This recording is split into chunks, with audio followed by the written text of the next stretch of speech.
Atos capítulo 14, novamente, foi o versículo inicial. Capítulo 14, versículo 22. Confirmando os ânimos, aqui está falando de Paulo. Confirmando os ânimos dos discípulos, exortando-os a permanecer firmes na fé, dizendo que por muitas tribulações entrar no reino de Deus. Agora, por que Paulo, eu vou descer aqui um pouco, falou essas palavras? Por que Paulo ele diz que por muitas tribulações é necessário, nos importa entrar no reino de Deus? Por que esse homem falou essas palavras tão pesadas? A Bíblia diz que Paulo e Barnabé, que era o amigo dele, no capítulo 13, Paulo ele começa a fazer a obra missionária junto com Barnabé e começam a pregar a palavra do Senhor. A partir do versículo 1 em diante, a palavra de Deus vai dizer que Paulo chegou a uma cidade chamada Icônio. O interessante é que quando este homem começava a pregar a palavra do Senhor, havia um grupo de judeus que começavam a se opor à pregação do Evangelho. Porém, Paulo não desanimou. Porém, Paulo não desistiu. E a Bíblia vai dizer que Paulo, com mais ousadia, o interessante é que a Bíblia diz que o próprio Deus, ele respaldava a palavra de Paulo. Como assim? Enquanto Paulo estava falando, Deus estava curando as pessoas. Enquanto Paulo estava pregando, Deus estava libertando as pessoas. Ou seja, o próprio Deus dava testemunho à palavra de Paulo com sinais, prodígios e maravilhas. Só que o interessante é, irmãos, que aquela cidade estava dividida por dois grupos de pessoas. Num grupo acreditava no evangelho de Paulo, o outro grupo não acreditava. Por quê? Porque havia uma panelinha, por assim dizer, de judeus que começavam a persuadir os corações das pessoas e a dizer: ei, não escute esse Paulo, esse homem é um louco, não dê ouvidos ao que ele está falando. E a Bíblia vai dizer, irmãos, que eles se juntaram para tentar apedrejar a Paulo. O que Paulo faz, irmãos? Ele foge daquela cidade de Icônio e vai para Listra, uma cidade chamada Listra, em Derbe. Agora, a tentativa de matar Paulo foi fracassada. Eles tentaram matar Paulo, eles tentaram apedrejar a Paulo. Porém, a Bíblia diz que Paulo fugiu. Então a tentativa não deu certo. Porém, a Bíblia vai dizer que quando Paulo chega na cidade de Listra, em Derbe, estava um homem naquela cidade que nunca tinha andado na sua vida. Era um homem que jamais tinha experimentado o que é caminhar, o que é andar. E a Bíblia vai dizer bem especificamente que esse homem já nasceu desse jeito. Já nasceu com a deficiência de não poder andar. O que me chama a atenção é que quando Paulo está pregando o Evangelho, este homem começou a ouvir a mensagem. E a Bíblia vai dizer que este homem começou a crescer uma fé no coração dele. E este homem começou a confiar naquilo que Paulo estava falando. E diz a palavra do Senhor que Paulo percebeu que aquele homem tinha fé para ser curado. E Paulo diz: ei, levanta-te e anda. A Bíblia, irmãos, vai dizer bem claro: e Paulo viu que ele tinha fé para ser curado.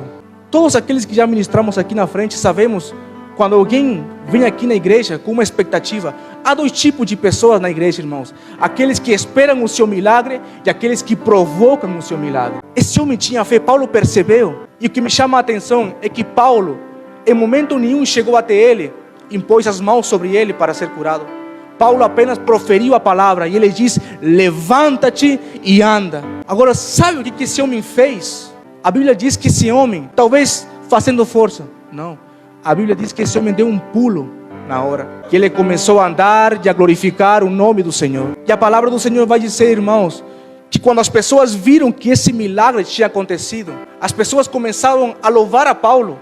As pessoas começaram a dizer: olha, deuses em semelhança de homens vieram nos visitar. Colocaram a Paulo num patamar de Deus. Começaram a sacrificar touros, começaram a sacrificar animais para ofertar a Paulo e a Barnabé. Chamavam a Paulo de Mercúrio, a Barnabé de Júpiter, porque eram deuses gregos naquela época. E a Bíblia diz, irmãos, que Paulo, ele rasga os seus vestidos e ele diz: não façam isso, porque nós somos homens como vocês, somos homens semelhantes a vocês. Hoje em dia, irmãos, lamentavelmente, vemos muitas pessoas idolatrando o homem e o homem deixando ser idolatrado. Quando um homem de Deus como Paulo, ele diz: ei, não façam isso, eu sou homem como você. Ou seja, se Deus me usa, não é pela minha força, não é pela minha capacidade, é pela sua vontade. O que Paulo está dizendo, irmãos, é: não olhe para mim, olhe para Cristo. Para orar por alguém e alguém ser curado, a glória não é minha, irmãos, a glória sempre será dele, e por ele e para ele.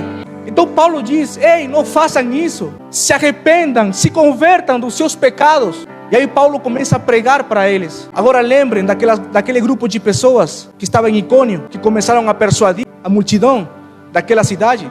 Eles ouviram que Paulo estava na outra cidade. O que eles fizeram? Eles foram para a cidade em que Paulo se encontrava, em Listra.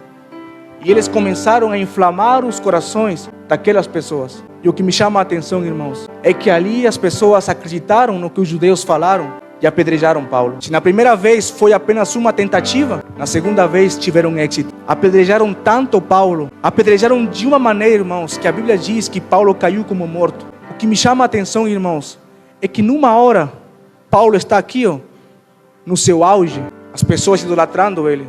E em outra hora, ele está aqui embaixo, sendo apedrejado pelas mesmas pessoas que outrora o louvaram. A Bíblia diz, irmãos, que Paulo no chão, ensanguentado. Imagina só, irmãos, ser apedrejado. O que me chama a atenção é que a Bíblia diz que eles não carregaram Paulo nas costas, eles arrastaram Paulo para outra cidade.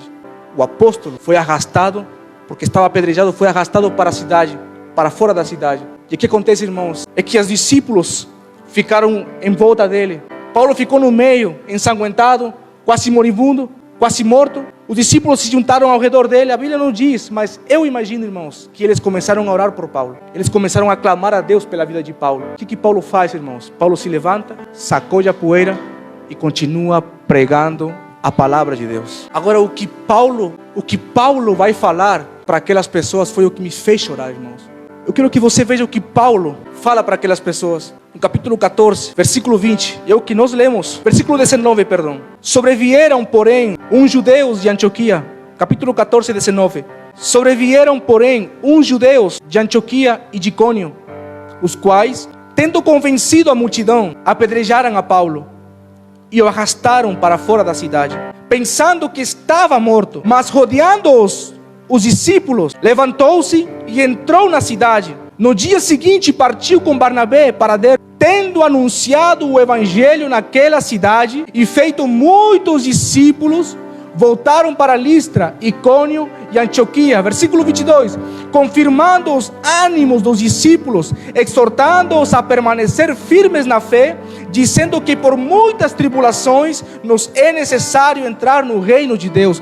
O que Paulo fez, irmãos? Paulo diz: ei, não se preocupe, se anima. Ei, não se desanime. Mas como é possível, irmão, se o homem acabou de ser apedrejado? O homem acabou de ser lançado para fora da cidade, arrastado para fora. Por que ele não reclamou? Por que ele não murmurou? Porque Paulo sabia que através de muitas tribulações, muitas provações, é necessário entrar no reino de Deus.